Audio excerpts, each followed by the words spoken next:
Welcome to the 438th episode of the Reading and Writing Podcast. Stay tuned for my interview with author Melissa Payne, author of the novel Memories in the Drift. Stay tuned for the interview.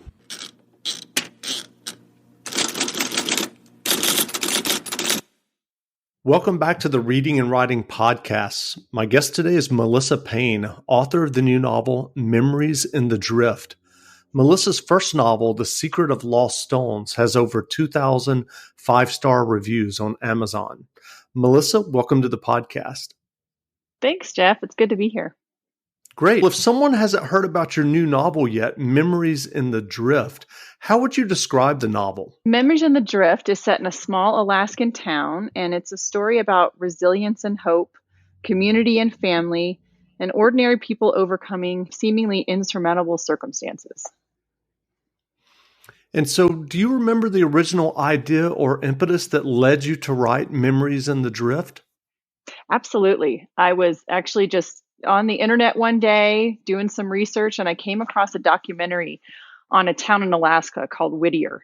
And I was struck by how unique this town was. There are many unique towns in Alaska, I think we all know, but this one really got me. It has an unusual setting. There's a 2.5 mile tunnel to get there. And it's a one-way tunnel that they share with the train. It closes every night, changes directions every 15 to 30 minutes, and is the only way into town unless you're coming in by boat. And everyone in this town, for the most part, most of the year-round 200 residents live in this 14-story high-rise. So the juxtaposition of this high-rise against this glaciers and the waterfalls and the beautiful wildlife and surroundings was just so stunning to me. But when I was doing my research, I listened to this community member being interviewed, and she said, "We don't always love each other. We don't always get along. But when something bad happens, we're going to be there to help each other." And that's what struck me the most, because I thought that was such a beautiful sentiment and really reflects what so many communities can be like. And so I wanted to set a story there. And so after that, I started to brainstorm, and eventually that's how I came up with a character like Claire, who's got profound memory loss. And she must really rely on routines and devices and things and people to help her get through every day.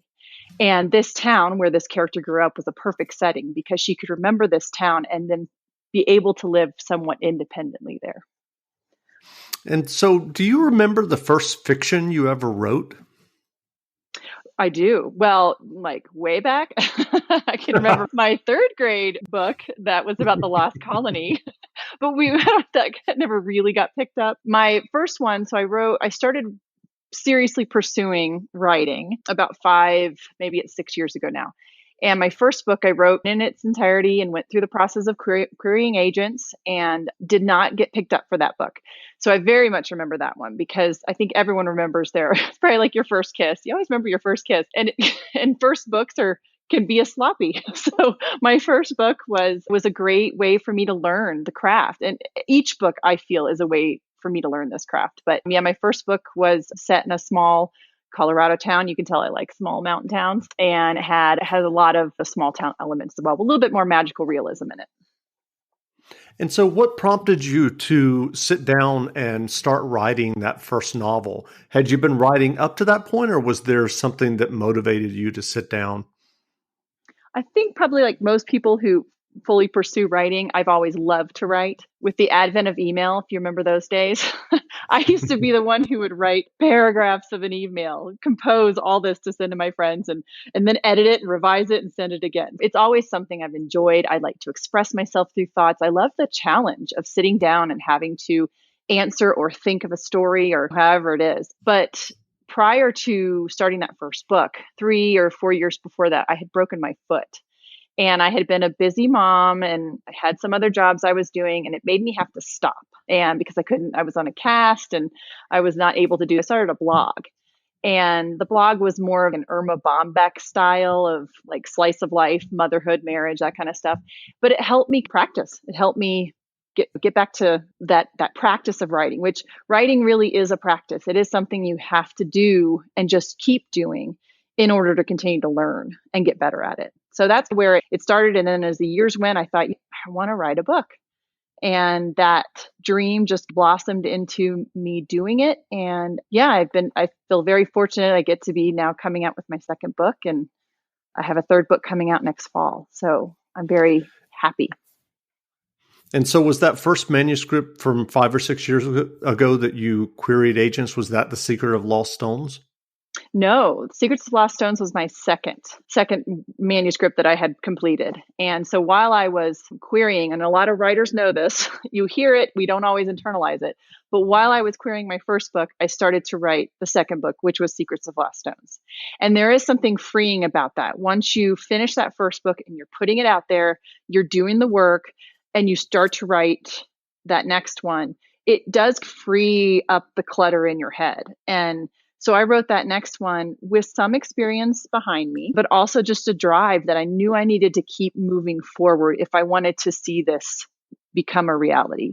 And so with that second book, I then queried that one. And in that one, I was a little bit more laser focused. I knew the process a little bit more, and I was a little bit more focused on who I wanted to query and how I wanted to do it. And so that one, I was able to find my agent within a few months of querying that book. That's great. And what do you think you learned from that first book 5 or 6 years ago, and then the second book that you wrote, The Secret of Lost Stones, which was your first novel that was published? Mm-hmm. Patience and a lot of patience, and the ability to be okay that what I wrote that first time and even the second time in early drafts isn't going to be perfect. It's never going to be perfect. But I learned to take the process apart piece by piece, not get mired down in what can be discouraging, the rejections and the no thank yous, and the unenthusiastic replies, not to get mired down in that, but to look at it, the process as a whole, and then take it apart. How can I use what I learned during the Secrets of Lost Stone or during the first book? How can I use what I learned during that process and apply it to my next process? And sometimes having to take the emotion out of it. Now Jeff, I'm an emotional person.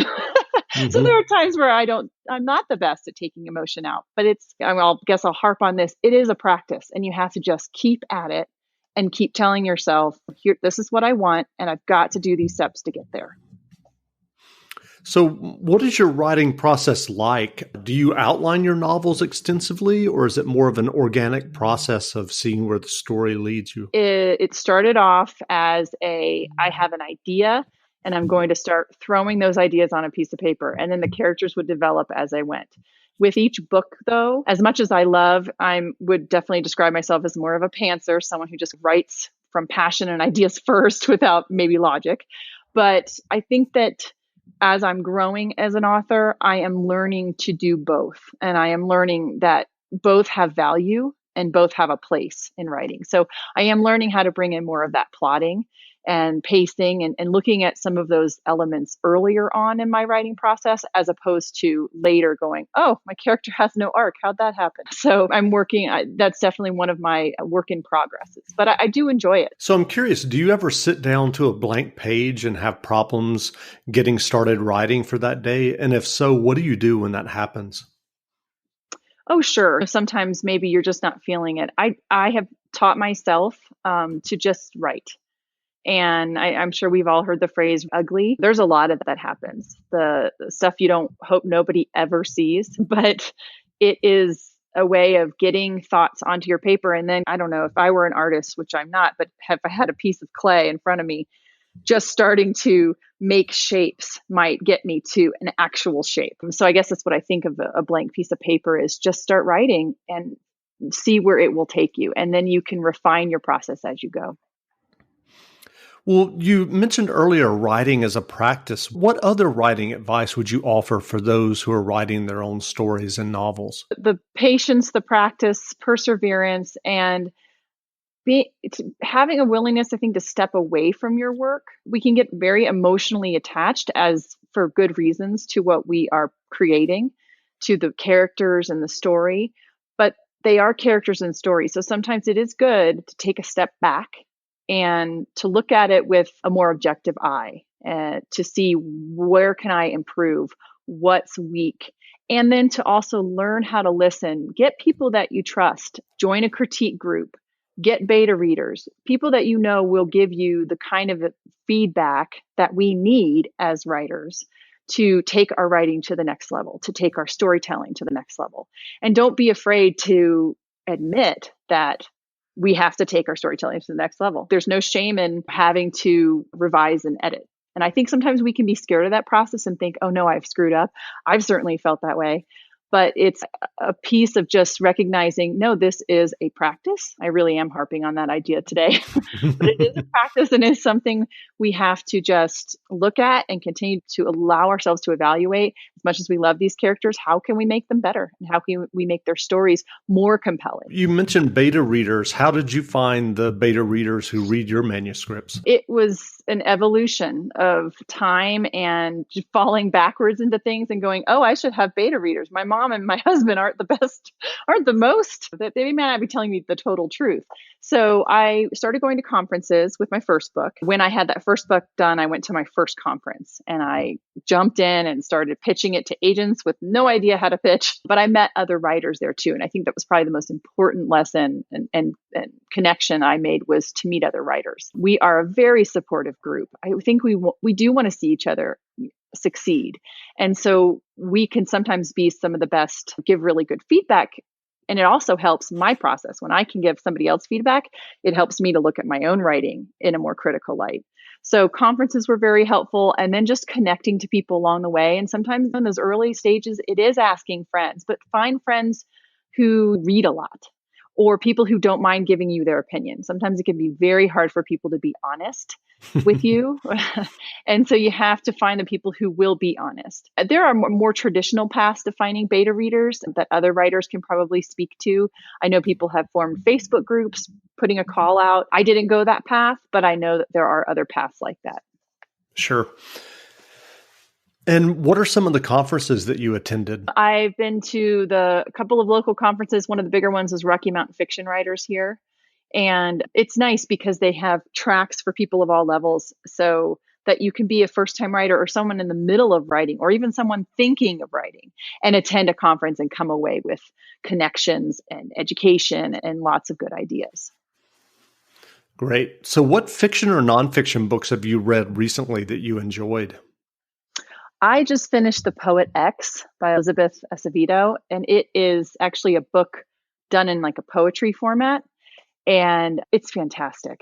It has everything I want, and I actually was just blown away by how this author was able to craft this story in these poems that had me rooting for this character and tearing up at times. It's a great book. And where can people find you online if they want to learn more about you and your novels? You can find me at my website, melissapayneauthor.com, or on Instagram at melissapayne_writes. I'm also on Facebook, or you can feel free to email me, melissa@melissapayneauthor.com. Great. Again, we've been speaking with Melissa Payne, author of the new novel, Memories in the Drift. The novel is on sale now, so go buy a copy. And Melissa, thanks for doing this interview. Thank you, Jeff, for having me. Now stay tuned for a brief excerpt from the audiobook of Memories in the Drift by Melissa Payne, narrated by Karen Peaks, published by Brilliance Audio and available wherever audiobooks are sold. Brilliance Audio presents Memories in the Drift by Melissa Payne, performed by Karen Peaks. I am staring at my hands. My face is wet. For a minute, the chaos of questions inside my head is a deafening roar that drowns out the rhythm of my heartbeat. I breathe in, I breathe out, slow and controlled, letting the facts accumulate until I can put together enough pieces to understand my present situation. I wipe my face dry and sit up straight. First fact. I'm in my apartment in front of my desk with a wide window that overlooks the harbor of the Passage Canal. I glance down at my body to find that I am dressed in jeans and my University of Alaska sweatshirt. Also, I'm wearing purple ankle socks. Second fact. I wear purple socks only on Thursday, so it must be a Thursday.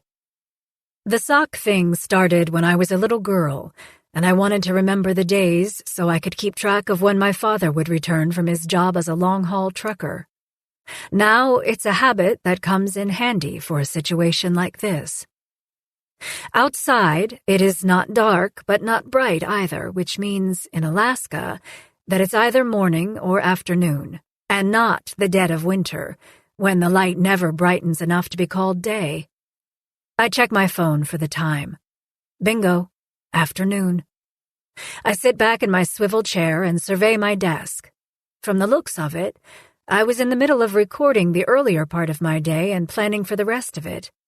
My forehead wrinkles, and I make a note of what I was doing inside the notebook that lies open on the desk. Something sticks out of my sweatshirt pocket, but when I reach for it, a sensation that stops my hand overwhelms me. I swallow past a stubborn lump and instead turn back to the work at hand, my notes. Third fact, and one that doesn't surprise me. I am well known in my small Alaskan town. Not for any particular accomplishment or feat of strength or intellectual achievements, unless you count the sock thing.